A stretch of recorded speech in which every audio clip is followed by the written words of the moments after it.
আমার শিয়াল কি নিখোঁজ হয়ে গেল, না মরছে না মারি দিছে কোন জায়গায়, আমি এই দেখতে চাই। আমি কোন কবরের সামনে যা জিয়ারত করব? এই ইন্টারিম সরকার কি করছে? বিগত 1 বছর হয়ে গেছে, আর পারতাছি না ভাই। সবাই টাকার কাছে বিক্রি হয়ে গেছে ভাই। আমাদের ভাইদের রক্তের উপরে দাঁড়িয়ে ইন্টারিম সরকার, সবাই যদি টাকার কাছে বিক্রি হয়ে যান, আমরা শহীদ পরিবার জীবনে হব না। আমি অনেক কোনো ডর ভয় কিচ্ছু পাই না। আজকে আমার ছেলের জন্মদিন, আজকে কই গেল আমার জন্মদিন? আজকে আমার ঘরে কে আইলো? আমি রাস্তায় থাকি, আমার ছেলের জন্মদিন আমি থাকতাম ঘরে, বন্ধু বান্ধবরা দাওয়াত করবো শুনলো না। আজকে আমি রাস্তায় রাস্তায় ঘুরি, আজকে আমি একজন তো ভিক্ষা চাই, আমার শুনলার খবরটা আমার দেয় দেয় ছাত্র বাবা মা, তোমরা আমার খবরটা দাও, আমার খবরটা আমি চাই। আমার শিয়াল কি নিখোঁজ হয়ে গেল, না মরছে না মারি দিছে কোন জায়গায়, আমি এই দেখতে চাই। RICL TMX, যুগের পর যুগ স্থাপনা থাকে মজবুত। আমি তো 11টা মাস ধরে ঘুম কেমন, খাওয়ার কেমন, আমার ঘর কেমন, আমি তো কিছুই চিনি না। আমি তো না অসুস্থ, আমি গাড়িতে আনে, আমি আর কিছুই চাই না। আজও আমার মারা কাঁদে। আমার ভাইয়ের খোঁজ যে পাওয়া দিচ্ছে, তার ভাই আজও নিখোঁজ, আমি তাকে কিভাবে সান্ত্বনা দিব বলেন? 18 জুলাই আমার ভাই বাসার থেকে বের হইছে, আমার ভাইয়ের লাশটাও ফিরে নেয় বাসায়। আমার ভাইয়ের শেষ দেখাটুকু আমরা দেখতে পারি না, এক মুঠো মাটিও কবর দিতে পারি না পরিবারের কেউ। এমনকি রায়ের বাজার বুদ্ধিজীবী কবরস্থান 114টা কবর, আজও জানি না আমার ভাইয়ের কবর কোনটা। আজকে আমার ভাইয়ের জন্মদিন, এই দিনে আমার ভাই আমাকে বলতো, মানে উনি নিজেই বলতো যে আজকে আমার জন্মদিন, আমাকে উইশ করবি না?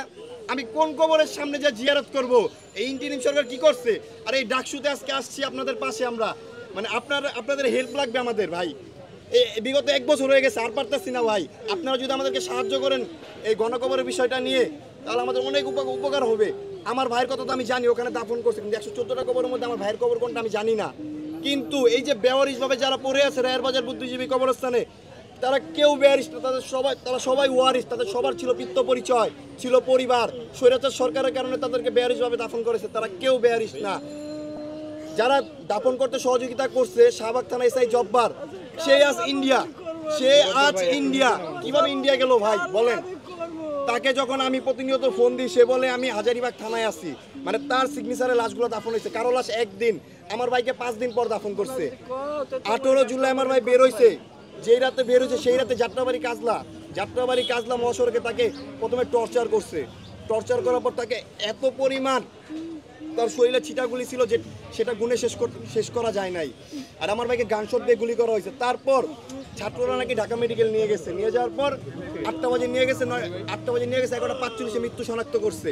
আর তার 5 দিন পর 23শে জুলাই শাহবাগ থানা থেকে এসআই জব্বারের কথায় আর কি ওসি কনস্টেবল ঢাকা মেডিকেল যায়, কলেজ মোড়কে গিয়ে আমার ভাই সহ অনেকের লাশ নিয়ে আসে পর আঞ্জুমান মুফিদুল ইসলাম দাফন করে। এই আঞ্জুমান মুফিদুল ইসলামকে আজ পর্যন্ত ধরতে পারছে ইন্টারিম। এই আঞ্জুমান মুফিদুল, আমার ভাইয়ের দেখেন ছবিতে লেখা অজ্ঞাত কাটায় জিটি নাম্বার 1316, এই চিহ্নগুলো তো দিতে পারতো তারা কবরের সামনে, দিলে তো আমরা জানতে পারতাম। প্রত্যেকটা কবরের সামনে যদি চিহ্নগুলো দিত তাহলে তো জানতে পারতাম আমার ভাইয়ের কবর কোনটা। এই আঞ্জুমানকে আজ পর্যন্ত ধরতে পারে নাই। আঞ্জুমানের যে মেন, সে পলাতক। এই 5ই আগস্টের পর যে ইন্টারিম সরকার গঠিত হলো, এই ইন্টারিম সরকার আমরা গঠিত করি নাই ভাই, এই সাজিস নাইদ হাসনাত ভাই গঠিত করছে। আমাদের শহীদদের কথা একবারও ভাবছে? আমাদেরকে বলছে যে ডাক্তার মোহাম্মদ ইউনূস স্যারকে বসাবে, আমাদেরকে বলে নাই। তারা যে এই কাজগুলো করছে, ঠিক আছে, এই ইন্টারিম সরকারের হওয়ার কথা ছিল বিপ্লবী সরকার, তারা কি হয়েছে ভাই? তারা হয়ে গেছে গাদ্দারি সরকার। তারা মিডিয়ার সামনে শহীদ পরিবারকে দেখে অনেক কিছু করে, কই বাস্তবে কিছুই না।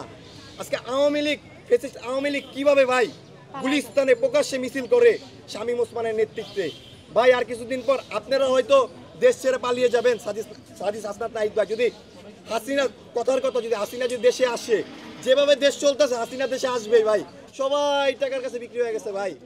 আমাদের ভাইদের রক্তের উপরে দাঁড়িয়ে ইন্টারিম সরকার, সবাই যদি টাকার কাছে বিক্রি হয়ে যান, আমরা শহীদ পরিবার জীবনে হব না। এই হাসিনার বিচার নিশ্চিত করবো ইনশাল্লাহ। আমি টাকাও চাই না, পয়সাও চাই না। আমরা বিচার চাই, আমি আমরা চাই জানতে বিচার। চাই আমাদের ভাইদের কবর কোনটা। আসলে ইন্টিরিম কবর সরকারকে বলতে কোনটা? চাই, আজও কেন বিগত 1 বছর হয়ে গেছে, আজও কেন রায়ের বাজার বুদ্ধিজীবী কবরস্থানে যারা বেওয়ারিশ ভাবে শুয়ে আছে তাদেরকে শনাক্ত করতে পারলো না ইন্টিরিম সরকার। এবং সবচেয়ে বড় ব্যর্থতা, ঢাকা মেডিকেলে 6টা লাশ ছিল। এই ইন্টিরিম সরকারের উপদেষ্টারা বলেছে যে তাদেরকে আমরা দাফন করব, এই কিছুদিন আগে দাফন করছে এবং বলছিল সরাসরি মিডিয়ার সামনে বলছিল তাদেরকে রাষ্ট্রীয় জানাজা করে দাফন করা হবে, কিন্তু তাদেরকে গোপনভাবে দাফন করে, তাদেরকে বেওয়ারিশভাবে দাফন করেছে। এই ঢাকা মেডিকেলে কিভাবে বিগত এক বছর 6টা লাশ বেওয়ারিশভাবে পড়ে থাকে। আজও আমার মারা কাঁদে আর তারা টাকা গোনে, আজকে আজও আমার মারা কাঁদে আর তারা টাকা গোনে। এই ইন্টিরিম সরকারকে স্পষ্টভাবে বলতে চাই, যত দ্রুত সম্ভব রায়ের বাজার বুদ্ধিজীবী কবরস্থানে যারা বেওয়ারিশভাবে শুয়ে আছে তাদের প্রত্যেককে ডিএনএ টেস্টের মাধ্যমে শনাক্ত করে তাদের ফ্যামিলিকে কবরের শেষ আশ্রয়স্থলের জায়গাটা বুঝিয়ে দিতে হবে। এই ইন্টিরিম সরকারকে বলতে চাই, আমাদের ভাইদের যে হত্যাকারীরা তারা কিভাবে জামিনে বের হয়। আসিফ নজরুল, আপনি বলেন, কি বলবো আপনাকে, বলেন আপনি কিভাবে ইমাম হাসান তাইম যাকে প্রকাশ্যে গুলি করা হয়েছে যাত্রাবাড়ি কাজলা, এক বন্ধু টেনে নিয়ে যাচ্ছে আর পুলিশ গুলি করছে, যে পুলিশটা সবার আগে পায়ে গুলি করছে এসআই সাজ্জাদ, সে 1.5 মাস আগে জামিন পেয়ে বের হয়ে গেছে। কিন্তু ইমাম হাসান তাইমের যে ভাই, সে ভাই জানে না, বাদী যে ভাই, সে ভাই জানে না, আয়ু জানে না। তাহলে এরা জামিন কিভাবে পায় বলেন? তারা জামিন পেয়ে ইন্ডিয়া মানে বাইরে চলে গেছে, আর 1.5 মাস পর আমরা জানি যে তারা জামিনে বের হয়ে গেছে। এবং আমাদের যাত্রাবাড়িতে সেই ওসি আবুল হাসান কালাম, সেই আবুল হাসান নাকি রাজসাক্ষী হবে। সবাইকে যদি রাজসাক্ষী বের করে দেন তাহলে কাদেরকে বিচার বসাবে, কাদেরকে বিচার করবেন বলেন? আচ্ছা, আমরা একটু মায়ের কথা শুনি। সন্ধ্যাকালে আমার ছেলে ঘর থেকে বেরিয়েছে, আর ছেলের আমি পাইলাম না। এই পর্যন্ত ছেলের আর আমি কোনো দেখা নাই। তারপরে আমাদের বাড়িতে ওই নাহিদে গেছে, যাইয়া কইছে মা আমি আপনার কবরস্থান, আপনি শুয়েলেন না আমি। তারপরে গেছে সেই আমাগুলো কবরস্থানে, যাইয়া পাঁচা ধরে কইছে যে আমি আপনি 3 মাসের মধ্যে আপনি শুয়েলেন আর কবর কোনটা আমি দেখাবো। আমার আজ পর্যন্ত দেখাইতে পারলো না।